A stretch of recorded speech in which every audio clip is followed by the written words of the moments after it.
was 20 years old when he first saw the Kathmandu Valley from the hills above. He was the ruler of a small hill kingdom called Gorkha, a kingdom so minor that the great cities of the valley barely knew it existed. His army was small. His treasury was modest. His territory was a fraction of what lay below him. But Prithvi Narayan Shah had seen something from that hilltop that nobody else had seen. He had seen not 3 separate rival kingdoms, but one nation, a single country united under one crown, strong enough to stand between the 2 greatest empires on earth, the British in the south and the Chinese in the north. It would take him 27 years. It would cost thousands of lives. It would end 3 centuries of malaglory, and it would create the nation of Nepal as it exists today. This is the story of the most important man in Nepali history. Did you know that Nepal is the only country in South Asia, and one of very few in all of Asia, that was never colonized by a European power? While the British East India Company was systematically absorbing kingdoms across the subcontinent, Nepal successfully resisted. The Anglo-Nepalese War of 1814 to 1816 ended not in Nepal's conquest, but in a negotiated treaty, the Sugauli Treaty, which Nepal signed as a sovereign nation. Prithvi Narayan Shah's vision of independence outlasted the British Empire itself. Gorkha was not a powerful kingdom. Perched in the hills northwest of Kathmandu, it was one of dozens of small hill states that dotted the Himalayan foothills, constantly competing with each other, occasionally raiding each other, none powerful enough to dominate. But Prithvi Narayan Shah was not a typical hill king. From an early age, he studied not just warfare, but diplomacy, geography, trade routes, and the weaknesses of his enemies. He understood that the valley kingdoms, for all their cultural magnificence, had one fatal strategic flaw. They were divided. 3 separate kingdoms that had spent 300 years competing with each other in art and architecture had never learned to cooperate in war. Kathmandu, Bhaktapur, and Patan each had their own army, their own king, their own pride, and their pride made them incapable of alliance. Prithvi Narayan Shah saw this not as a problem, but as an opportunity. He began his campaign not with an attack on the valley, but with 20 years of preparation. He built alliances. He trained his Gorkha soldiers into one of the most disciplined fighting forces in the Himalayas. He studied the valley's trade routes, and he was patient. In an age when kings fought for glory, Prithvi Narayan Shah fought for certainty. Did you know that the Gorkha soldiers, the legendary warriors who serve in the British Army and Indian Army to this day, take their name directly from the kingdom of Prithvi Narayan Shah? Gorkha is not an ethnicity. It is the name of the hill kingdom from which Nepal's unification began. When the British fought the Gurkhas in 1814 and were so impressed by their fighting ability that they immediately began recruiting them, they were recruiting the direct military descendants of the soldiers who built Prithvi Narayan Shah's unified Nepal. Prithvi Narayan Shah's strategy was as brilliant as it was ruthless. The Kathmandu Valley was wealthy because it sat at the crossroads of the ancient trade route between India and Tibet. Goods from across Asia passed through the valley. Spices, silk, salt, metals. The valley kingdoms grew rich taxing this trade. Their wealth funded their temples. Their temples attracted pilgrims. Their pilgrims brought more wealth. So Prithvi Narayan Shah cut the trade routes. One by one, over years, his forces occupied the mountain passes around the valley. He did not attack the cities directly. He simply made them increasingly difficult to supply. Salt became scarce. Grain became expensive. The valley kingdoms began to feel the pressure, not of armies at their gates, but of empty market stalls and rising prices. He also attempted diplomacy. He sent messengers to the valley kings offering alliance. He proposed that the three kingdoms unite with Gorkha against the growing British presence in the south, a threat he understood far more clearly than the Mala kings, who were still focused on competing with each other. The valley kings refused. They had survived invasions before.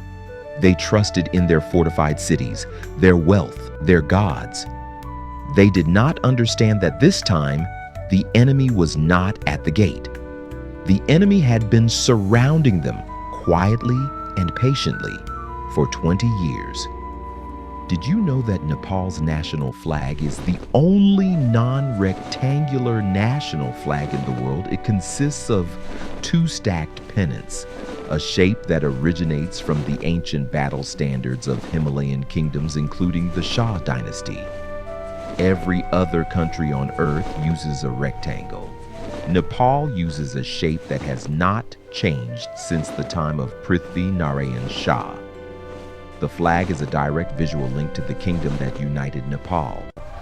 On the night of September 25, 1768, the city of Kathmandu was celebrating Indra Jatra.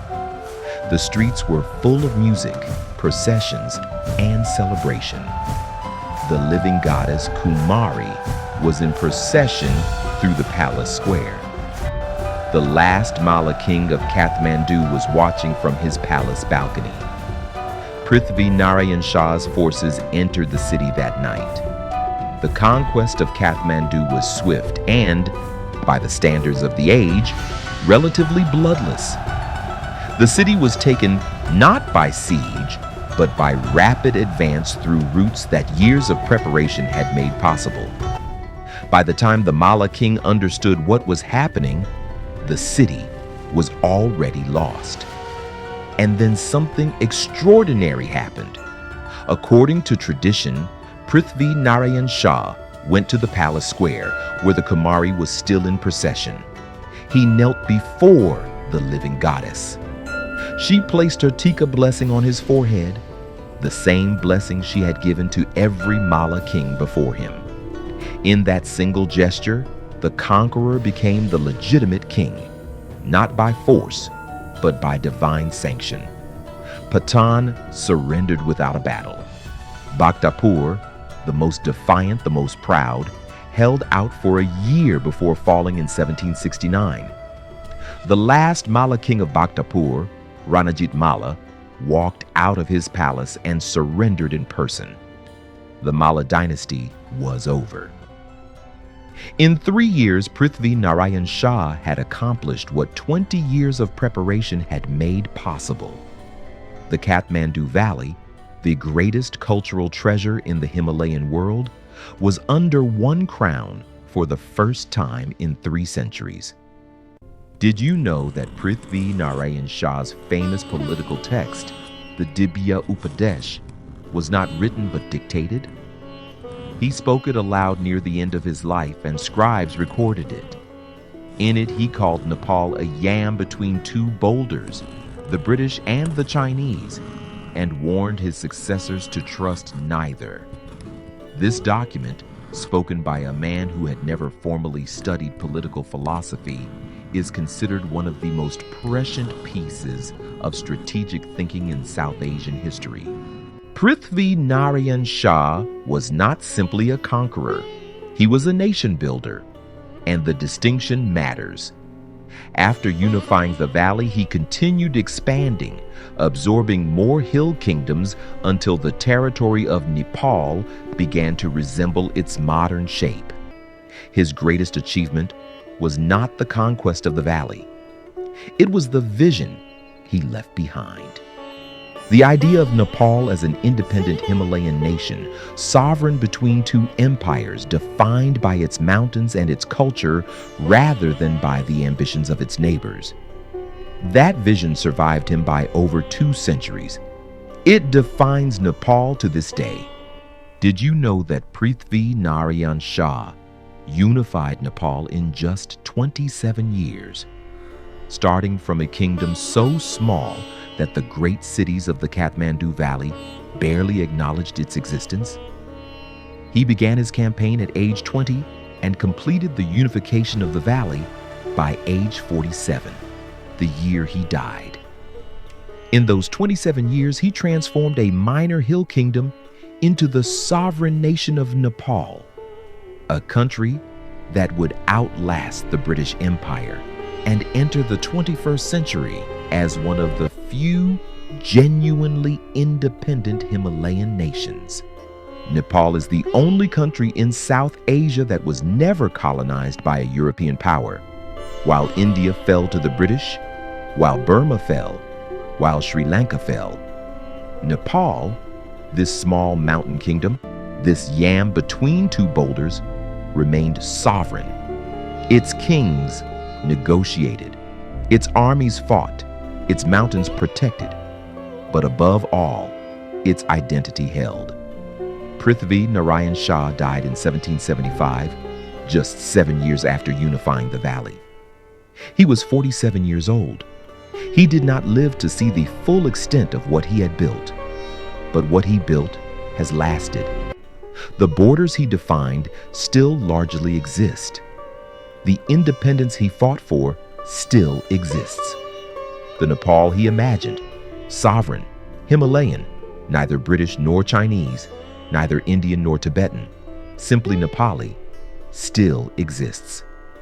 Every Nepali who has ever felt pride in their country's independence, every Nepali who has ever said, "We were never colonized," is speaking the legacy of a 20-year-old boy who stood on a hilltop, looked down at 3 cities he did not own, and decided he would unite them. Not for conquest, for Nepal. This is who you come from. This is what your history built. And it is not finished yet. Subscribe for a new chapter every Thursday.